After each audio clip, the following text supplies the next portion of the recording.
나는 환생을 믿지 않았다. 브라이언 와이스.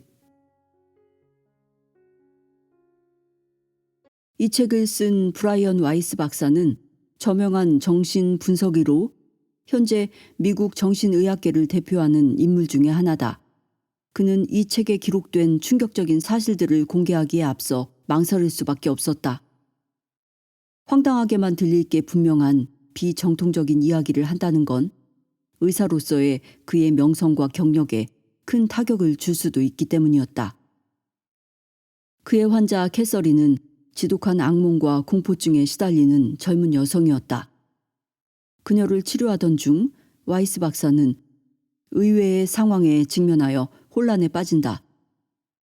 증세의 원인을 찾기 위해 최면 상태에서 유아기의 기억으로 거슬러 올라가는 요법을 시행하는 도중 캐서린이 뜻밖에도 유아기 이전의 상태, 곧 전생들을 기억해내기 시작한 것이다. 이 책은 이른바 전생요법을 통한 치료 과정의 상세한 기록인 동시에 그 과정에서 두 사람이 겪는 영적인 변모 그리고 삶의 신비에 대한 성찰의 기록이다. 지금의 생이 유일하고 절대적인 한 번의 삶이 아니라면 우리가 이 생을 아끼고 사랑해야 할 이유는 무엇인가? 불멸하는 우리의 영혼은 어디를 향하여 가는가? 이번 생의 목적은 무엇이며 함께 현생을 사는 우리는 서로에게 무엇인가? 우리의 삶을 송두리째 바꿔놓을 수도 있는 이 질문들의 대답이 와이스 박사와 캐서린의 이야기 속에 있다.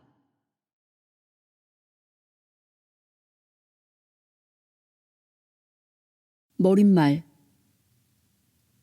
모든 일에는 나름대로 이유가 있는 법이다.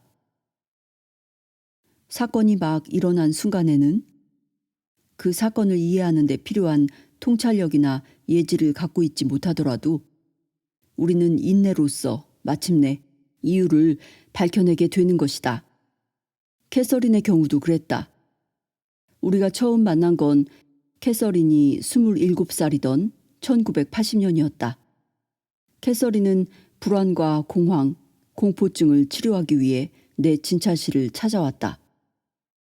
캐서린은 어린 시절부터 그런 증세를 겪어왔는데 그 즈음 들어 더욱 악화되어 날이 갈수록 자신이 정서적으로 마비되면서 점차 기능을 상실해가고 있다고 느꼈다.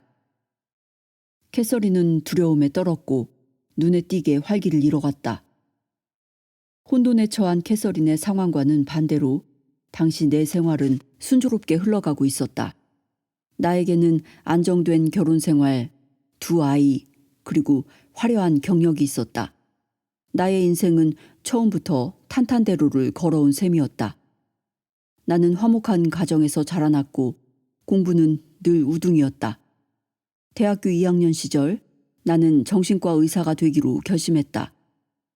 1966년 나는 뉴욕의 컬럼비아 대학교를 우등으로 졸업하면서 전국 우등학생 친목회 회원이 되었고 그 뒤 예일대학교 의학부에서 학위를 받았다. 뉴욕대학교 부설 벨뷰 의료센터에서 인턴 과정을 마치고 예일대학교로 돌아와 정신과 레지던트 과정을 이수한 다음 나는 피츠버그 대학교 교수가 되었다. 그리고 2년 뒤 정신양리학 분야를 선도하던 마이애미 대학교의 교수가 되었다. 그곳에서 나는 생체 정신의학과 약물 남용에 대한 연구로 전국적인 명성을 얻었다. 그로부터 4년 뒤 종신 교수가 되면서 마이애미 대학교 부속 병원의 정신과 과장을 맡게 되었다. 이때까지 나는 37편의 논문과 책자를 펴냈다. 오랜 기간에 걸친 연구 생활은 나를 한 사람의 과학자이자 의사로 만들었고 나는 내 분야에 관한 한 보수주의의 좁은 길에 들어서게 되었다. 나는 전통적인 과학적 방법에 의해 증명되지 않는 건 무엇이든 부정했다.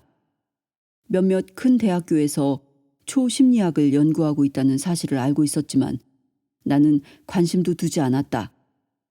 모두가 억지로 갖다 붙인 이야기로밖에 보이지 않았기 때문이다.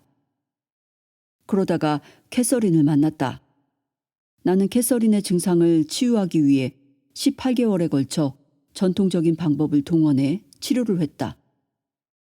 그러나 아무런 효과가 없었다. 나는 결국 최면요법을 사용하기로 했다. 캐서린은 반복되는 최면 상태를 겪으며 자신의 증상을 일으킨 결정적인 요인이 된 전생에 대한 기억들을 떠올리게 되었다. 캐서린은 또한 고도로 진화한 영적 존재들이 전해주는 정보의 전령 역할을 할 수 있었으며 그 존재들을 통해 삶과 죽음에 관한 수많은 비밀을 밝혀주었다. 불과 몇 달 만에 증상이 사라졌고 캐서린은 이전보다 훨씬 행복하고 평화로운 삶을 누리게 되었다. 나의 경험이나 지식은 전혀 힘을 쓰지 못했다. 내 눈앞에서 사태가 벌어지기 시작하자 나는 경악으로 입을 다물 수가 없었다.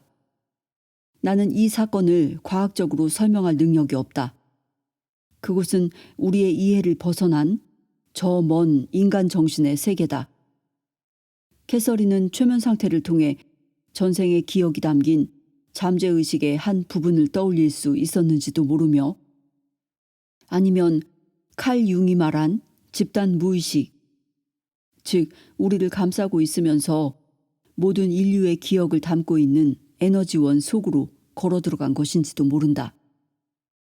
이제 과학자들은 해답을 찾기 위한 노력을 시작했다. 정신의 신비, 영혼, 윤회, 전생의 경험이 현재의 행동에 미치는 영향 등을 규명해낼 수만 있다면 인류는 많은 것을 얻게 될 것이다. 그 부산물은 엄청날 것이며 특히 의학, 심리학, 신학, 철학 분야에서 더욱 그러할 것이다. 그러나 이에 대한 과학적 연구는 아직 걸음마 단계이다. 이러한 정보들을 해독하기 위한 발걸음은 내딛고 있지만 그 진행은 매우 느리며 과학자들과 대중의 격렬한 저항에 부딪히고 있다. 역사를 통틀어 인류는 언제나 변화에 저항해 왔으며 새로운 사고의 수용을 거부해왔다. 그 예는 많다. 갈릴레오가 목성에 딸린 위성들을 발견했을 때 당시의 천문학자들은 이런 위성의 존재가 자신들의 평소 믿음과 배치된다는 이유로 그 사실을 받아들이지 않았으며 심지어는 한 번쯤 관찰해 보려고도 하지 않았다. 오늘날 정신과 의사들이 육체의 죽음 이후에도 삶이 계속된다는 사실을 증거하는 중요한 사례들을 살펴보거나 제대로 평가하려고 하지 않는 것도 그와 똑같은 경우이다. 그들은 굳게 눈을 감고 있다. 나는 이 책이 초심리학, 특히 탄생 이전과 사망 이후의 경험을 다루는 분야에 작은아마 기여가 되었으면 한다. 이 책에서 여러분이 읽게 될 내용은 모두 사실이다. 중복되는 부분은 삭제했지만 덧붙인 건 아무것도 없다. 사생활 보호를 위해 캐서린의 인적 사항만은 조금 고쳤다. 이 책을 쓰게 되기까지 4년이 걸렸다. 이런 비정통적인 이야기를 공개하는 데 따르는 직업상의 위험을 감수할 만큼 용기를 얻기란 쉽지 않은 일이었던 것이다. 어느 날 밤인가 나는 샤워를 하다가 문득 나의 경험을 글로 옮겨야겠다는 충동을 느꼈다. 이제 때가 되었으며 더 이상 이 이야기를 숨겨서는 안 된다는 느낌이 강렬하게 들었던 것이다. 내가 얻은 가르침들은 혼자 간직하라는 것이 아니라 사람들과 함께 나누라는 것이었다. 캐서린을 통해 나에게 온 지식은 이제 나를 통해 나아가야 했다. 앞으로 나에게 닥칠 많은 일 가운데 내가 영혼의 불멸과 인생의 참 의미에 관해 얻은 지식을 나누지 않는 것보다 더 끔찍한 일은 없을 것이라는 생각이 들었다. 나는 욕실을 뛰쳐나와 캐서린의 치료 과정을 녹음한 테이프를 잔뜩 들고 책상 앞에 앉았다. 날이 밝아올 무렵 나는 돌아가신 할아버지를 생각하고 있었다. 할아버지는 헝가리계였는데 내가 10대 때 돌아가셨다. 내가 무슨 일을 앞에 두고 용기가 없어 망설일 때면 할아버지는 즐겨 쓰시던 영어 표현을 되풀이하시면서 사랑으로 용기를 북돋아 주시곤 했다. 지옥? 지옥도 꺼지라고 해. 이렇게 말이다. 첫 만남이 이루어지다. 처음 만나던 날 캐서린은 짙은 진홍색 드레스를 입고 초조한 표정으로 대기실에 앉아 잡지를 뒤적이고 있었다. 호흡이 매우 거칠었다. 캐서린은 이미 20분 전부터 정신과 병동의 복도를 왔다 갔다 하면서 나와 만나기로 한 약속을 되새기며 달아나고 싶은 충동을 억누르고 있었다. 나는 대기실로 나가 캐서린을 맞았고 우리는 악수를 했다. 불안 때문인지 손이 차갑고 축축했다. 캐서린이 신뢰하던 의사 2사람이 나를 만나보라고 2달 전부터 적극적으로 권했는데 캐서린은 이제야 용기를 얻은 것이었다. 우리는 결국 만났다. 적당하게 자른 금발에 담갈색 눈을 지닌 캐서린은 매력 만점의 아가씨였다. 당시 캐서린은 내가 과장으로 있는 정신과에 실험실 기술 요원으로 일하고 있었고 수영복 디자인을 해서 부수입도 올리고 있었다. 나는 캐서린을 진찰실로 안내해 커다란 가죽 소파에 앉도록 했다. 우리 사이에는 반원형 탁자가 놓여 있었다. 캐서린은 무슨 말부터 꺼내야 할지 모르겠던지 조용히 등받이에 몸을 기댔다. 나는 몇 분을 기다리다가 캐서린의 과거에 대해 묻기 시작했다. 이 첫 만남에서부터 캐서린이 어떤 사람이며 왜 나를 만나러 왔는지가 차근차근 밝혀지기 시작했다. 캐서린은 자신이 살아온 이야기를 들려주었다. 캐서린은 매사추세츠 주의 작은 마을에서 보수적인 카톨릭 집안의 둘째로 자라났다. 3살 위였던 오빠는 매우 활동적인 성격이었고 캐서린으로서는 맛볼 수 없었던 자유를 마음껏 누리고 있었다. 그리고 여동생은 부모의 사랑을 독차지했다. 증상에 대한 이야기가 시작되자 캐서린은 눈에 띄게 긴장하며 초조해하는 빛을 보였다. 말이 빨라졌고 탁자에 팔꿈치를 기대며 몸을 앞으로 숙였다. 캐서린의 삶은 늘 공포에 짓눌려 있었다. 캐서린은 물을 무서워했고 알약 하나도 삼키지 못할 정도로 질식에 대한 공포증이 있었으며 비행기를 무서워했고 어둠을 두려워했으며 죽음에 대해 극도의 공포심을 느끼고 있었다. 최근 들어 그러한 증상이 더욱 악화되었다. 안정감을 얻기 위해 벽장 속에서 자기도 했다. 2-3시간을 불면증에 시달려야 잠이 들 수 있었다. 또 잠이 들어도 깊지 못해 자주 깨어났다. 어린 시절 캐서린을 괴롭혔던 악몽과 몽유병이 다시 살아났다. 이러한 공포와 여러 증상들이 점차 압도해옴에 따라 캐서린은 더욱 생기를 잃어갔다. 이야기를 들으면서 나는 캐서린의 고통이 얼마나 깊은 것인지 느낄 수 있었다. 10수년 동안 캐서린과 같이 공포감으로 괴로워하는 환자들을 치료해왔던 나는 캐서린에게도 도움을 줄 수 있으리라고 확신했다. 나는 우선 어린 시절을 케어, 문제의 근원을 찾기로 했다. 이런 식의 명찰은 대개 불안 증세를 가라앉히는데 도움을 준다. 만약 필요하다면 그리고 캐서린이 질식에 대한 두려움을 이기고 알약을 삼킬 수만 있다면 나는 안정제를 처방해 주려고 했다. 이러한 것들은 캐서린이 보이고 있는 것과 같은 증세를 치료하는 교과서적인 방법이었으며 나는 만성적이고 심각한 공포 증세와 불안증을 치료하기 위해 진정제나 항우울제를 투여하는데 망설인 적이 없었다. 요즘 나는 이런 약물 치료를 매우 절제하고 있다. 어떠한 약물도 이러한 증세의 근원을 치료해주지 못하기 때문이다. 캐서린을 비롯한 여러 환자들을 치료한 내 경험이 그걸 증명한다. 이제 나는 증상을 억제하거나 잠시 가리는 데 그치지 않고 완전히 치료할 수 있는 방법이 있다는 걸 안다. 치료가 시작되었다. 나는 캐서린이 어린 시절로 돌아갈 수 있도록 부드럽게 유도했다. 그러나 캐서린은 어린 시절에 대해 기억하고 있는 것이 거의 없었고 나는 진료 기록에 그러한 억압을 단기간 내에 극복하기 위해서는 최면요법을 고려해 봄직하다고 썼다. 캐서린은 공포 증세를 설명해 줄 만한 어린 시절의 사건을 전혀 기억해내지 못했다.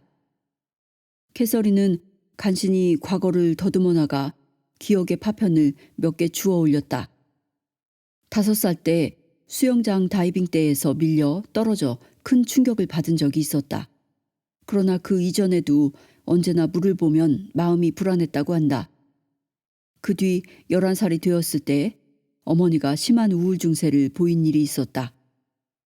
가정에서마저 고립된 생활을 하던 어머니는 정신과 의사를 찾아가 전기 충격 치료를 받았고 그 결과 기억 상실 증세를 보이게 되었다. 이 일로 해서 캐서린은 크게 겁에 질렸지만 어머니의 상태가 점차 호전되면서 공포 증세는 곧 사라졌다. 캐서린의 아버지는 술집에 계시는 것을 오빠가 모셔온 적이 많을 정도로 알코올에 중독된 사람이었는데 술이 자꾸 늘면서 어머니와 다투는 일이 잦아졌고 어머니는 그럴 때마다 우울해져 가족들과 대화를 끊었다. 그러나 당시 캐서린은 이런 일이 어느 집이나 흔히 있는 일인 줄 생각하고 있었다. 집 밖의 생활은 좀 더 나았다. 고등학생이 되어서는 데이트도 했고 친구들과도 잘 어울렸다. 그러나 캐서린은 친구를 제외하고는 사람들을 믿지 못했다. 캐서린의 신앙은 매우 단순하고 확고했다. 전통적인 카톨릭 교리와 의식을 따르는 가정에서 자라난 캐서린은 자신이 지닌 믿음의 진실성이나 타당성에 대해 의심해 본 적이 없었다. 믿음을 지키고 경건한 예배를 드리면 천국에 가게 되고 그렇지 않으면 지옥에 떨어져 벌을 받게 되며 하느님과 그의 아들이 이러한 것을 결정한다는 것이 캐서린의 믿음이었다. 나는 캐서린이 환생을 믿지 않는다는 걸 알게 되었다. 한정적이나마 인도인에 관한 서적을 읽어본 적이 있었는데도 캐서린은 환생이라는 개념을 제대로 이해하지 못하고 있었다. 환생은 캐서린이 받아온 교육 내용과는 지극히 상반되는 개념이었다. 캐서린은 형이상학이나 신비학 서적을 읽어본 적이 없었을 뿐만 아니라 그런 것에 관심도 없었다. 캐서린의 신앙은 확고했다. 캐서린은 고등학교를 졸업하고 2년 과정의 기술교육 프로그램을 수료한 뒤 한 연구소의 기술요원이 되었다. 전문성을 갖추게 된 캐서린은 오빠가 템파, 즉 플로리다주 서부의 항구 도시로 이사하는 것을 보고 마이애미로 건너와 마이애미 대학교 부속병원에 자리를 얻었다. 이것이 1974년 봄 캐서린이 21살 때의 일이다. 마이애미는 작은 고향 마을보다는 살기가 어려운 곳이었지만 캐서린은 집안 문제에서 벗어났다는 사실에 만족해했다. 마이애미에 온 첫 해에 캐서린은 스튜어트라는 남자를 만났다. 아내의 2아이까지 딸린 이 유태인은 캐서린이 만났던 다른 남자들과는 전혀 달랐다. 스튜어트는 성공한 의사였고 강하고 적극적인 성격의 소유자였다. 둘 사이에는 저항할 수 없는 불길이 일었는데 연애는 순탄치만은 못했다. 캐서린을 끌어들인 그의 알 수 없는 힘은 결국 다시 캐서린의 열정을 식혀버렸고 캐서린은 지금 냉정을 되찾았다. 치료가 시작되던 당시 캐서린은 스튜어트와 6년째 만나고 있었는데 여전히 순탄치 못하면서도 관계는 유지되고 있었다. 스튜어트는 캐서린을 소홀히 대했고 캐서린은 그의 거짓말과 변명 따위에 화가 나면서도 끝내 그를 거부할 수가 없었다. 캐서린은 나를 만나기 몇 달 전 성대에 생긴 종양을 제거하는 수술을 받은 일이 있었다. 캐서린은 수술 전부터 불안을 느꼈고 그 불안은 회복실에서 깨어나면서 극도의 공포 증세로 치달아 간호진이 진정시키느라 몇 시간 동안 땀을 흘렸다. 퇴원 후 캐서린은 에드워드 풀 박사를 찾아갔다. 에드워드는 캐서린이 병원에서 일하면서 알게 된 소아과 의사로 인정이 많은 사람이었다. 둘은 처음 만났을 때부터 서로 마음이 통했고 이내 친밀한 사이가 되었다. 캐서린은 에드워드에게 자신을 괴롭히고 있는 공포증, 또 스튜어트와의 관계, 자신이 통제력을 잃어가고 있는 사실들을 털어놓았다. 에드워드는 캐서린이 나를 만날 수 있도록 주선하려고 무척 애를 썼다. 나에게 전화를 걸어 캐서린에 대한 이야기를 들려주면서 몇 가지 이유를 들어 캐서린이 다른 정신과 의사보다도 반드시 나를 만나보아야 한다고 했다. 그러나 캐서린은 내 앞에 나타나지 않았다. 2달이 지났다. 나는 정신과 과장으로서 감당해야 하는 과중한 업무 속에서 캐서린의 일을 까맣게 잊어버리고 있었다. 그러는 사이에 캐서린의 공포증과 공황 증세는 더욱 심해졌다. 외과 과장이었던 프랭크 에커 박사는 캐서린과 허물없는 사이로 가끔 캐서린이 일하고 있는 실험실에 들러 악의 없는 농담을 주고받곤 했는데 그가 캐서린의 우울증과 정신적 긴장을 알아차렸다. 프랭크는 여러 차례 이유를 물어보려고 했지만 번번이 망설이다가 포기하곤 했다. 그러던 어느 날 오후 프랭크는 강연차 조그만 병원으로 차를 몰아가고 있었다. 도중에 병원 근처에 있는 집을 향해 차를 몰고 가던 캐서린을 발견했고 프랭크는 순간 손을 마구 흔들어 캐서린의 차를 세우고는 소리를 질렀다. 당장 와이스 박사를 만나봐요. 지금 당장 말이오. 외과 의사들이 종종 충동적인 행동을 하는 경우가 있다고는 하지만 프랭크는 자신의 감정적인 행동에 스스로 놀랐다. 캐서린의 발작적 공포증과 불안 증세의 횟수와 지속 시간은 늘어만 갔다. 캐서린은 2가지 악몽을 반복해서 꾸기 시작했다. 하나는 차를 몰고 강을 건너가는데 갑자기 다리가 무너져 강물로 곤두박질 쳐서 차에서 빠져나오지 못해 쩔쩔매는 꿈이었고 또 하나는 캄캄한 방에 갇혀 출구를 찾아 헤매다가 이리저리 걸려 넘어지고 나는 꿈이었다. 마침내 캐서린은 나를 찾아왔다. 나는 캐서린을 처음 만나던 순간에는 내 삶이 완전히 뒤집힐이라는 걸 꿈에도 몰랐고 책상 너머에서 나를 바라보고 있는 이 아가씨가 나를 감화시키고 변화시키리라는 걸 전혀 예감하지 못하고 있었다.